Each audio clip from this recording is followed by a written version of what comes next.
Jim brings three really important qualities to his pro bono work. First of all, Jim is super committed to equal justice.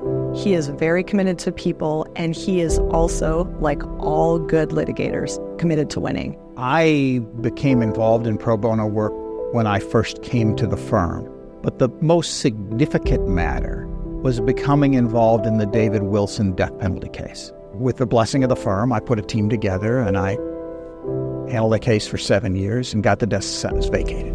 That was the first really significant pro bono matter I got involved in, and it gave me a passion for doing a lot of different things. Jim's involvement in pro bono, I think it's fair to say it's multifaceted. So he is someone who is a true pro bono champion and a true pro bono junkie. His long-term dedication to those practice areas has made us stronger in our ability to help not just individual clients, but the systems that impact those areas. To me, one of the thread lines since 1998 in improving the child protection system in Hennepin County and having a ripple effect on improving the system in our entire state has been Jim Volling. Jim was instrumental in creating the Justice for Kids model. And it came in the context, I think, of wanting to have an opportunity for all firm personnel to participate in a unified project. He was really a visionary in thinking about how we should take on pro bono as a firm. For us, he's like the ultimate model of how people can have successful careers and also be strong supporters and contributors to pro bono. I've had lawyers tell me they came to this place because they heard me speak about the work that I love. That means a great deal. I think Jim believes that it's fundamental to being a lawyer. And I think that ethos comes through in the way he does the work.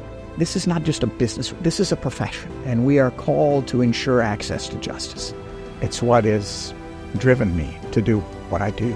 Jim is currently the board chair of the Great North Innocence Project.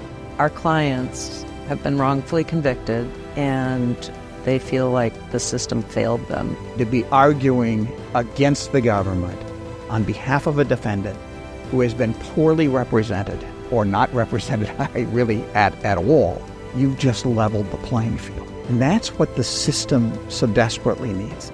He really does understand that our efforts can change the lives of individuals, but our efforts can also change the system as a whole. The Pro Bono Institute thought that it would be great to pilot a project that addressed a persistent access to justice issue and had lawyers as strategic partners from the start.